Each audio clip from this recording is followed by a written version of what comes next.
Great news, everyone! So it looks like Awoved was moved to Unreal Engine 5.3 with help of Coalition.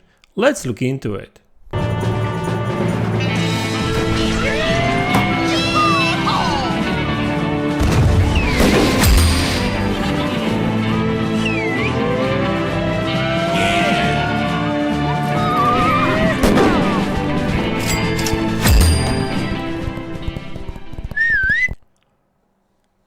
Hey guys, welcome back to the channel. So today I would like to talk about Awoved. Now Awoved was shown last year during E3, I think. I'm talking about gameplay because initially it was announced like 2 or 3 years ago, but only a CGI was shown. But last year we finally been given the trailer, gameplay trailer.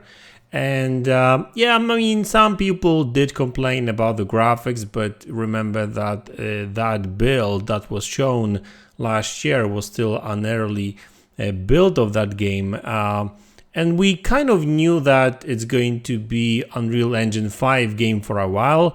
But yeah, I mean, some things need time when it comes to like, polishing the graphics and everything. But some of these shots you are looking at right now, some of them are actually quite impressive, to be honest with you. So I guess it's just a matter of an early build and certain graphics aspects needing some extra work. But now it looks like Awoved is being actually upgraded. And this information is a courtesy of Jez Corden, and he said that in a tweet, was it already known Awoved had moved to Unreal Engine 5.3 with support from Xbox Tech / the Coalition? Because it has. So Jez Corden is known for, leaking a lot of information. He knows a lot of stuff. He knows people. He talks with developers and such like. And if true, and I believe it is true, kind of makes sense, I guess. That's a very good news because I would imagine that previously that game was running on 5.1 or 5.2, which was better, obviously. But 5.3 actually brings a ton of improvements. Now, ideally, I would love this game to be based on Unreal Engine 5.4, which is out already. But I think, that may be a stretch, but who knows, right? So, but even 5.3 brings a ton of improvements, especially when it comes to performance on consoles too.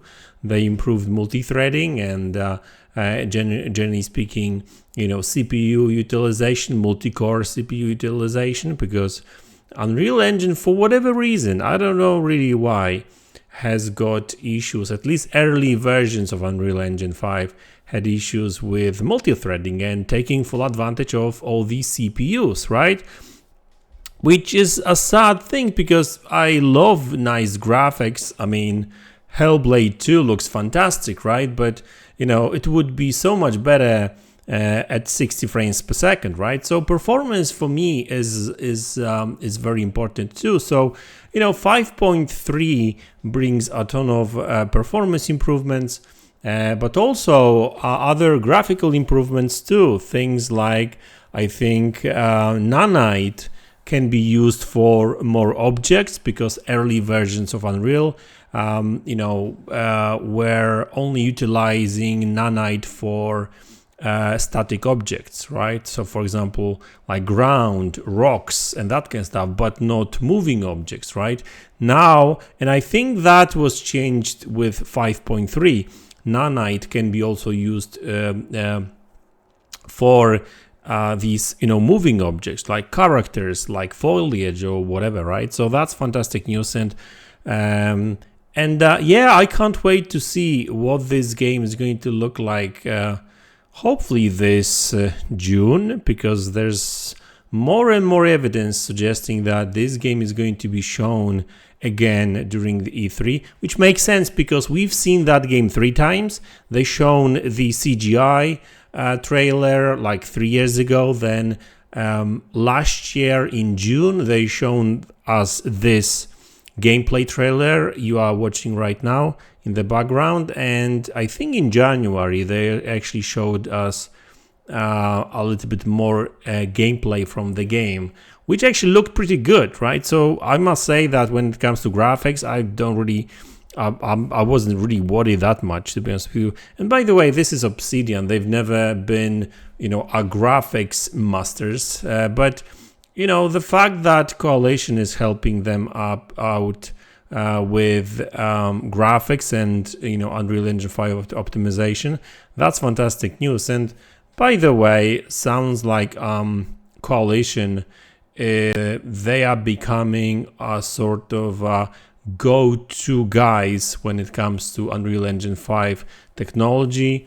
There's been some rumors, and I even reported that couple of weeks ago, that the Coalition has got this kind of internal tech team that basically goes around these different Xbox game studios, and they are helping them out with technology, right? So optimizing for Unreal Engine and that kind of stuff, because a lot of these games, Xbox Game Studios games, is using Unreal Engine 5, believe it or not. So it's you know, it's good to have Coalition on your side when it comes to technology, because when it comes to games, I think they've got actually two great studios that know how to use Unreal Engine, because they've got the Coalition, obviously, Gears and that kind of stuff. They always are been great when it comes to Unreal and taking full advantage of it, both in terms of graphics and performance. But then again, we've got Ninja Theory, which you know, even first Hellblade was you know, a fantastic looking game, and it was made in Unreal Engine 4, right? You know, all these years back. So now obviously they've taken a good advantage of Unreal Engine. I don't know which version they've used for Hellblade. I would imagine 5.2 at least. But yeah, guys, that's very good news. So I can't wait to see Hellblade. I can't wait to see Avowed. I spoke about Hellblade, so I keep talking about Hellblade. I guess that game kind of stuck in my head. I love that game, that's for sure. If you haven't played Hellblade 2, just do it. Or Hellblade 1 for that matter too. It's a great game. Actually, I would say go and play first game and then second game, because you know, you don't necessarily have to know that what happened in first game, but it helps, right? You know, it delivers the extra context. But anyway, guys, that's the video. I hope you enjoyed it. Let me know in the comment section below what you think about it, and I will see you all in the next one. Take care.